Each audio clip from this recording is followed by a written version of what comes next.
Oh.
Good morning.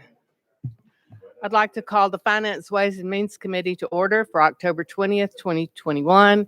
Madam Clerk, would you please call the roll?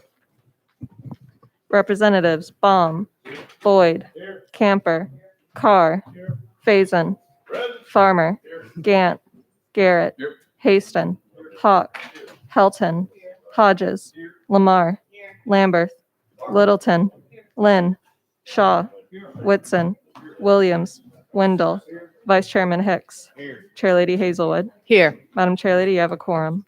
Thank you, Madam Clerk. Are there any personal orders or announcements before we get underway? Seeing none, we are going to this morning resume our discussion on House Bill 1, which was item number 2 on our calendar. And item number 2 on that calendar, Leader Lamberth, you're recognized. Thank you, Madam Chairman. I have an amendment on this bill that was prepared overnight that I would like for the committee to consider. And I believe that's amendment coded 10024.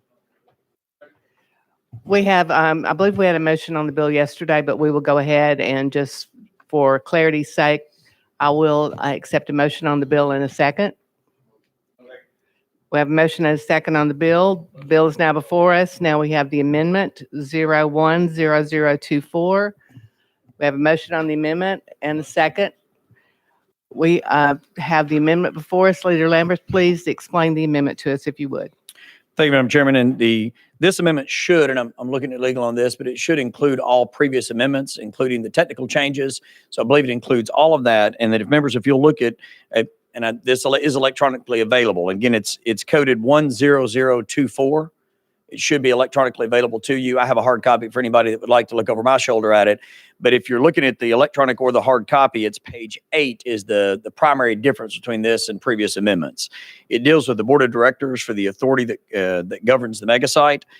This version would include 2 members appointed by the governor, 2 members appointed by the Speaker of the House of Representatives, 2 members appointed by the Speaker of the Senate, 1 member to be appointed jointly by the Speaker of the Senate and the Speaker of the House of Representatives. The governor is an ex officio voting member. The Commissioner of Economic Community Development is an ex officio voting member or the Commissioner's designee. The Commissioner of Finance Administration is an ex officio voting member or the Commissioner's designee. And the Commissioner of General Services is an ex officio voting member or the Commissioner's designee. That is a summary of what this particular change would do. And Madam Chairman, I stand ready for questions. Thank you, Leader Lamberth. Are there questions? Chairman Carr. Thank you, Madam Chairman. And to the sponsor, did you say ex officio would vote? Leader Lamberth. Yes, they would be voting members. Did that was just read yesterday as ex officio. That maybe wasn't clarified yesterday.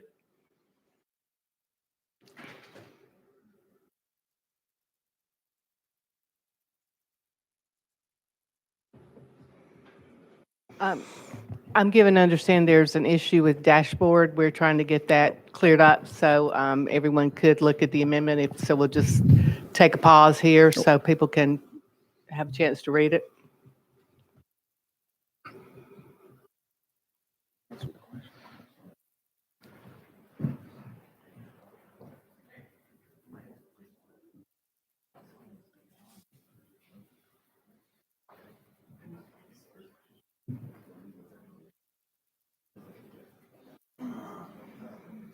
Well, it gives the governor all the votes.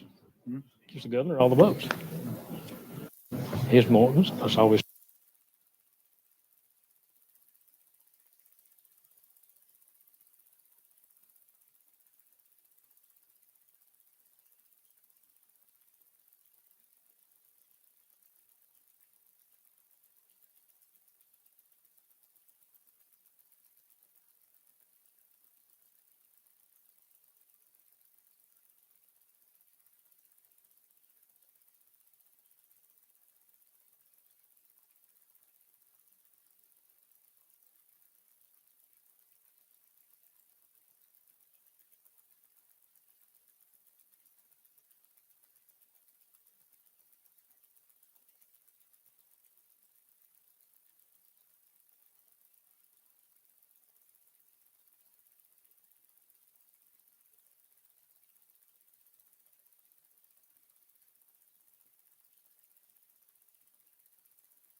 Okay, members, understand that dashboard is now back up. You may have to look at yesterday's date to see the bill and the amendment, but it should be accessible at this point.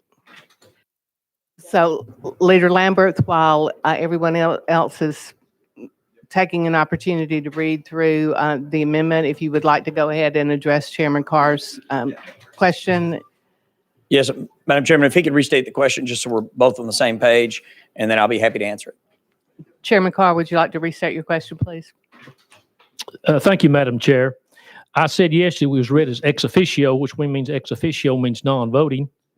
And now it says ex officio voting member. Am I correct in that? Leader Lambert. So in the original bill, these individuals were voting members of the authority. And just a moment, I'll be able to get to that page. And then there was an amendment filed yesterday that made them ex officio non-voting members.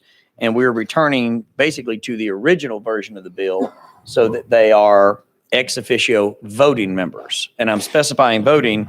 It says ex officio in the language of the bill, but it is absolutely the intent that they are voting members of the board. And Chairman Carr, it might be good for us to just have a definition of ex officio Yes, from our please. legal. Madam Chair, Chairman Carr, ex officio, it's basically the member has a role on the board based on their position, not necessarily by themselves as an individual. So the commissioner, the governor, it's the office is what grants the membership on the board.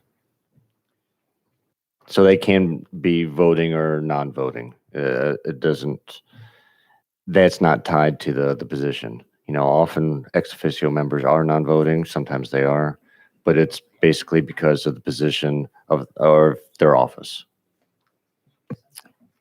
Chairman Carr. Thank you, Madam Chair. So ex officio does not carry the meaning of non-voting. Mr. Hayes. That's correct. Okay, thank you. Leader Lambert. Thank you, Madam Chairman. And I will say in the amendment yesterday, that's why it was specified in there, ex officio non-voting. And you will not see the word voting in here because as listed as members of this, they're listed as ex officio, and all of these members are voting members. So we had specified in the amendment that the committee adopted yesterday, non-voting. These are now back to voting. Representative Shaw. Thank you, Madam Chair. kind of been sitting here through all this for, I guess, the second day, and I'm somewhat a little confused. I realize how important it is for our local folks to be a part of what's going on. I'm all in favor. I think it's a great idea, but in the meantime, I will give Governor Lee and his staff a high score for going out and bringing this project to us. And because we weren't in the room, I think maybe we might, I don't know, and this is only a personal opinion, but I think maybe we might be moving a little too fast in terms of how we decide all this have to work. If we trusted him to get it, why can't we trust them to just do what they need to do to start this project off? We got a couple of years. If it doesn't work, we got the opportunity to come back, look at it, fix whatever is wrong.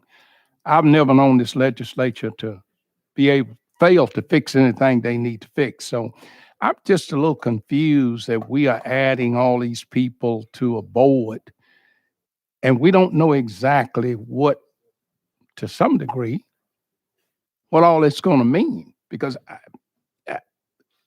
I'm 30 minutes from the mega site. My concern is that we're going to give everybody an opportunity to do better in life one way or the other, whether they do it at Ford or whether they do it at some industry down the street that's already existing or whatever. And to me, that means more to me right now than trying to organize a board. So, Ms. Leader, can you just tell me why we doing what we doing?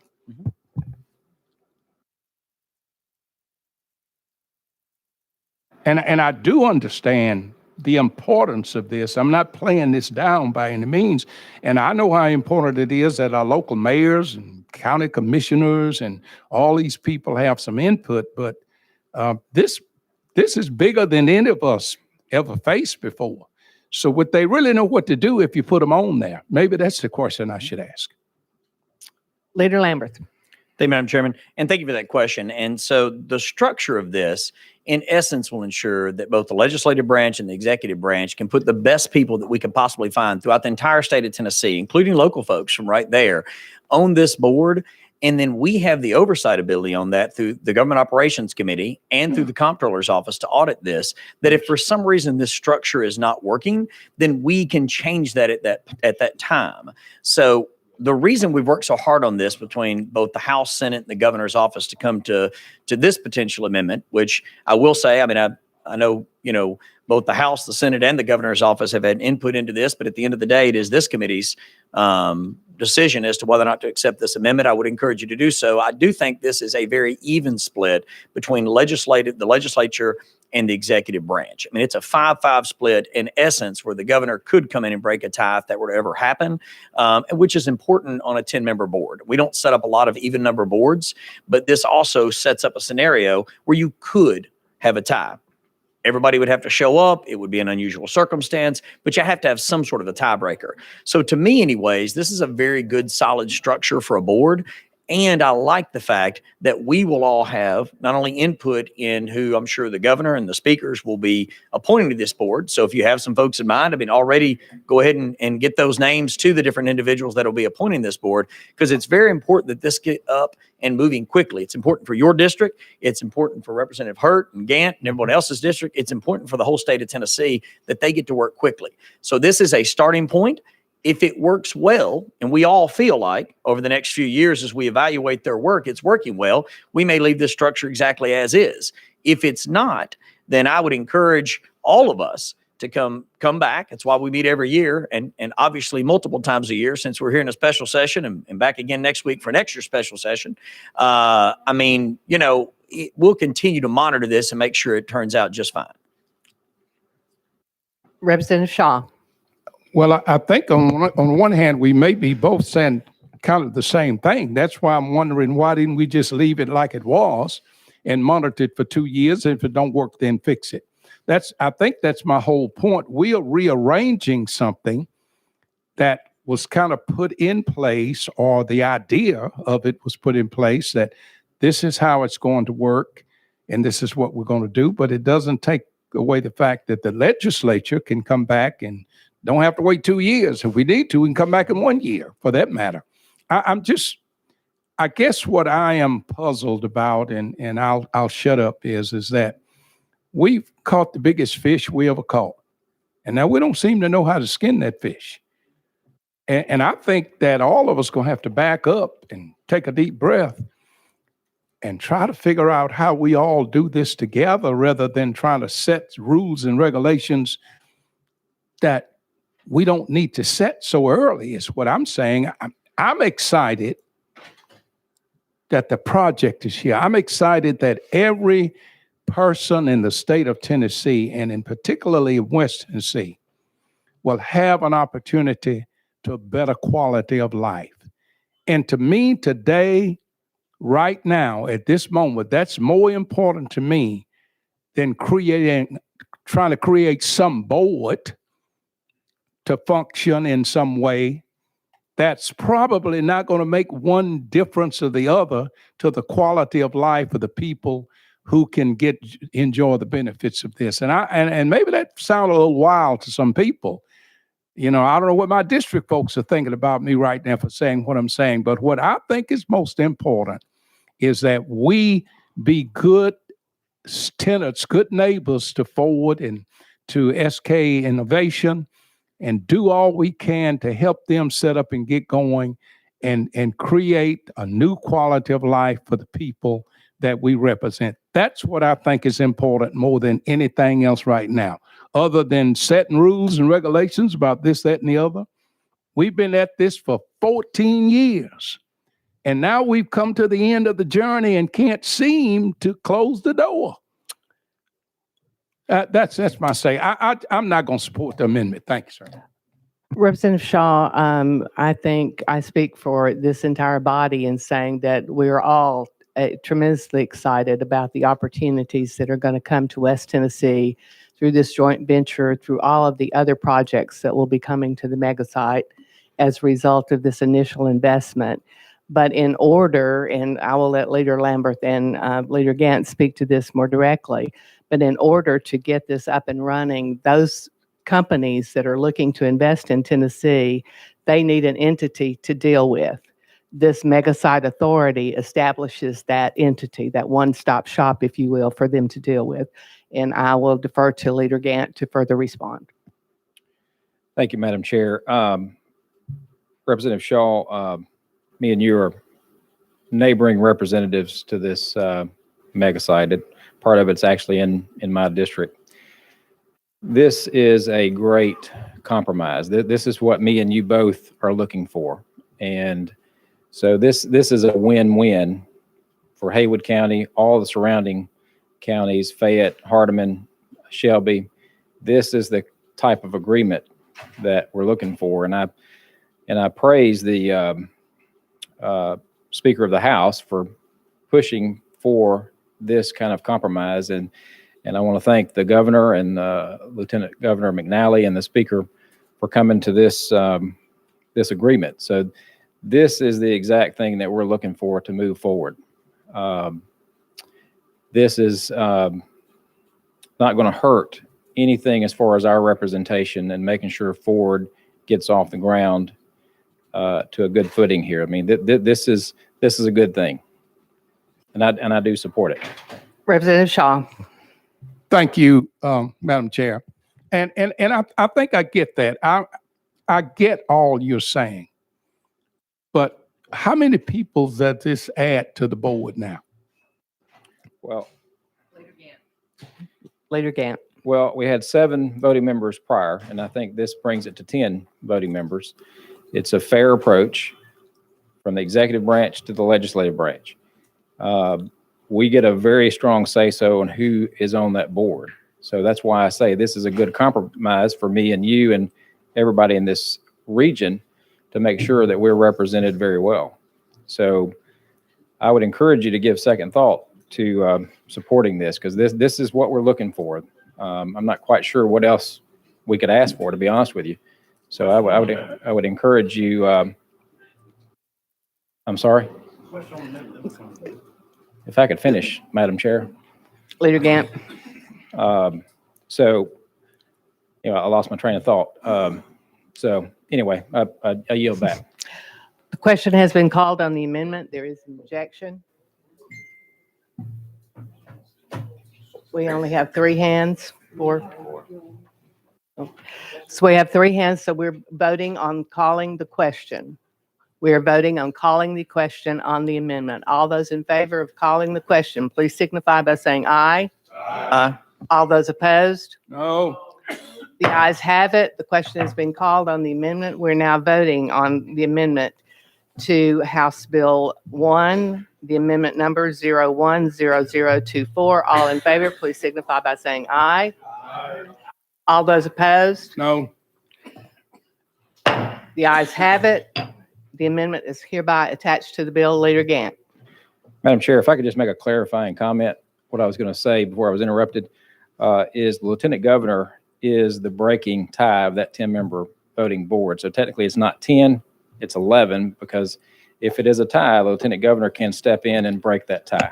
Leader Gant, I believe you misspoke. You said Lieutenant Governor. I believe you mean Governor. Governor, I'm sorry. Right. Yes. All right. We have passed House Bill 1. I'm sorry, we have passed the amendment. We are now voting on House Bill 1 as amended. There are questions before we vote on, we're back on the bill. Are there questions on the bill? Chairman Hawk. Thank you, Madam Chair. And I appreciate that. And I'm watching. Excuse me, I'm watching the Senate debate this right now, and they're at a 9-member board. What we're doing, we're essentially adding one more member of the General Assembly, and we're adding the governor. So that's really as even as we can possibly be. And I will encourage our colleagues that it's a lot better to get this right in the beginning, or as close to right as possible as we set this up. As easy as it is to talk about a potential special session to fix this, I despise cleanup legislation. Every year we bring cleanup legislation to do something we messed up the year before. I would much rather try to get this as right as possible in the onset so we don't have to come back and clean it up. I do have a question, and had a question on the amendment before the question was called, but as I'm looking up the structure of the board, we're looking at 4-year terms for the appointed members, and there is a potential to serve a maximum of 2 full terms. I'd like to know, are those consecutive? And we're on page 8, the bottom of page 8, and going into page 9 on the amendatory language. Are those going to be consecutive terms, or has there been given thought to serving those back-to-back terms? Is that 2 terms over a lifetime? And I just delve into the minutia as I confirm my original comment about trying to get this as right as possible in the beginning. And it may be that we do some technical corrections and can do this with the Senate, but thank you, Madam Chair. Leader Lambert. Yes, and I'm looking at legal. This may be a question for them, but I think unless otherwise indicated, because it says they could be reappointed, that the intent of the bill would be that those are 2 successive terms. So you could serve a term, be appointed to another term, and that would be it. Okay. I just want to get that on for intent. Thank you, Madam Chair. And if we could ask legal on that, Madam Chairman, because again, that's my interpretation of it, but I'd like to see if they have a different one, if that's possible. Mr. Hayes, you're recognized. Joel Hayes, Office of Legal Services. Mr. Leader, that's the way I would read it too. I mean, it could be more clearly stated with successive or consecutive, but that's the way I'd read it, especially with the reappointing language, right? Leader Lambert. Thank you, Madam Chairman. And if the member has a technical correction that we could make later, if we want to get with legal, if there's a better way to say that, that still matches with the intent of the bill, I don't have any issue with that, because I think it is intended as 2 successive terms. Are there other questions? Leader Camper. Thank you, Madam Chair. Thank you, Mr. Sponsor. And I want to agree with Assistant Leader Gant that it's important to get it right. But at the same time, in order to get it right, people need to have the opportunity to have a dialogue about it. And so I think the representative was trying to make sure that the things he was concerned about was at least talked about, discussed, so that we can get it right. We just got the new amendment. We've only seen it for a few minutes, and our dialogue has been cut off on the amendment. But we'll talk about the bill as amended. One of the concerns I have, and I'm sure the representative was speaking of, is local participation on these boards. And the previous board, as it was created in 2007, did just that. It had local representation. So now there's no real assurances of that. It's possible that it would be because the governor, the lieutenant governor, and the speaker may decide to appoint people locally, but it's really not guaranteed. So I would hope that, Mr. Sponsor, we take great consideration into ensuring that there's local participation, because when you're talking about affecting a community, which this will do, it's going to change the face of that community, which this is going to do. And local people need to have some input, say, direction, advice, guidance about how their community will change. And I think that's the point we were trying to get across with respect to the makeup of this board. This board is going to have tremendous power. And that's okay to have that tremendous power. But in having that tremendous power, the sponsor said we want the best minds, and we do. But some of those best minds are right there in that community that may or may not be appointed. But before, at least there was an opportunity designated on that board that they could serve. So I just want to register our concerns about ensuring that when these appointments are made, which you said we could make nominations to the leadership, which we will do, that this local presence is recognized and understood and is a part of all the great decisions that are going to be made over the next several years. And so I want to make sure and ask you, Mr. Sponsor, is it your view, vision, hope, desire that somebody local is represented on this board? Is that kind of the intent that you're feeling from leadership? Can you talk to that? Leader Lambert. Thank you, Madam Chairman. To my friend from Hardeman County, he's been at this about twice as long as I have, and would always respect his opinions on any of this. And I know that, both speakers, we know both of our speakers, we know the governor. This is designed to be the most inclusive board you could possibly the language you could possibly, put down on paper, because it's open to anybody. It's open to anybody, anywhere.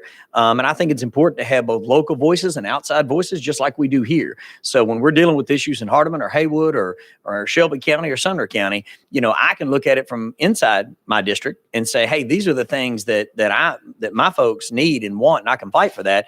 And then sometimes I need some of you as my friends to take an objective view on it and say, hey, look, that may be what you're fighting for, but here's how that fits into a larger scheme. So I think a good inclusive board that is very diverse, across the board diverse, quite frankly, I think from all walks of life and ethnicities and genders and from backgrounds and geographically diverse, would make this one of the strongest boards possible. So yes, I fully agree but that will be up to both speakers and to the governor. And again, I would humbly request that, communicate those desires to the folks that will make these appointments, just as we do with every other board. Leader Gant. Leader Camper, I share your concern. I just want to reassure you that this increases our representation for our area to make sure we're represented, that our opinions and say so of how we feel about how that money is to be directed, a whole host of issues. I mean, this increases our representation and gives us the opportunity to have more of a voice.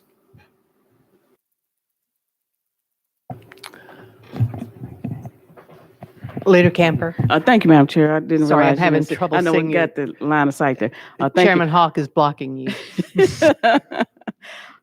Thank you, Mr. Sponsor. Thank you, Representative. I appreciate that, because it's very important.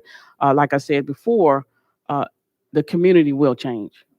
I mean, from miles around Blue Oval City.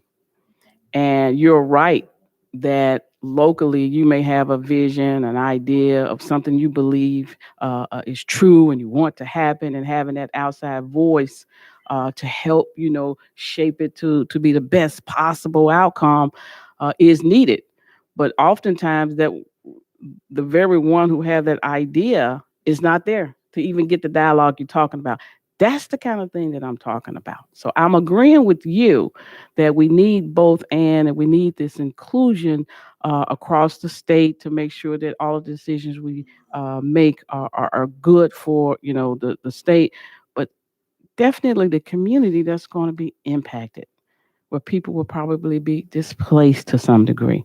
We have to be sensitive to those things. And I think about when we talk about our financial portfolios and how important it is to have a diverse portfolio, not all bonds, not all stock, that is diverse. And that's what I'm talking about.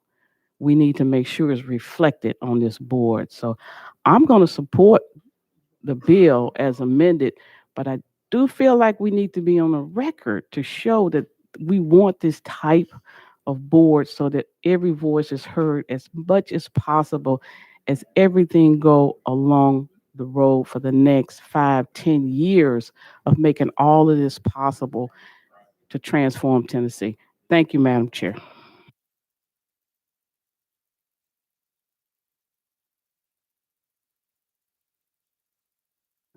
Representative Shaw. Thank you, Madam Speaker. I don't think it's any question about how I feel about all this, because you are right. And when I look around in this room, there are some people who are making decisions about this who hated it from the very beginning. So let me be very clear. I want to make sure that all of this takes place. I'm all in favor of it taking place. But I've been here long enough to know that sometimes we can mess up a good thing by deciding how we think it ought to run rather than letting local folks take charge of how they think it ought to be and what it ought to be. And it just kind of amazes me that we got all the ideas now after all of this hard work of the last 13 or 14 years have been put in. One of the things I've done on this committee, every year when I get, or every 2 years when I get a finance book, the first thing I look at is to see if the mega site money was in there to refund the mega site. And there were years when some folks want to take it out. So yeah, I'm 100% behind it. But I just don't want us, with all of our ideologies and ideas about how we think it ought to be now, to mess it up when we got it going in the right direction. You said it and I said it. We got time to fix anything that needs to be fixed. But right now, we had a 7-member board, and I'm not sure that was the right thing to do. But I think you got to start somewhere and move forward. What frightens me is we fixing things that don't necessarily need to be fixed up front. So I just want to be very clear. I'm going to support this idea. Matter of fact, I'm going to sign on to the legislation if I'm pleased, if I can do that. But I just don't like some of the things that we're doing in terms of fixing some of the issues that don't need to be fixed. You might ought to go to Stanton, Brownsville, Somerville, and some other places. Of course, Ron's already down there. Maybe you ought to talk to some folks down there before you decide to do some of the things that you're doing. That's all I'm saying. Leader Lamberth. Thank you, Madam Chairman. And obviously, my friend, again, I deeply appreciate your input on this, and even more so appreciate your support of the legislation, and would love to have you as a co-sponsor on this bill. And I say this as a representative of Sumner County. There are $884 million that are being invested in your community that my constituents, we hope will benefit us, but we know that will benefit you. And we believe that Tennessee is stronger when Tennesseans all pull our resources together and support your community, even when we don't see a direct benefit. And there are many times that your community has supported ours, and we deeply appreciate that. So this, I believe, is a structure that will make this authority stronger. I appreciate the team that has put this together, both the commissioner, the governor, and their staff. But we are going through the legislative process now to set up this legislation in a way that will ensure that your community and mine and all of ours will be successful. So I would relish the opportunity to have you to sign on to this bill, and would deeply appreciate everyone's vote for this legislation. The question has been called. Any objection to calling the question?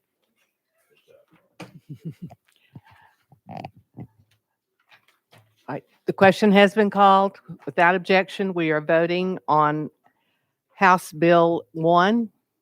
All those in favor, please signify by saying aye. Any opposed? The ayes have it. House Bill 1 moves on to calendar and rules. This concludes our calendar for Finance and Means today. Do we have any further business to come before this committee?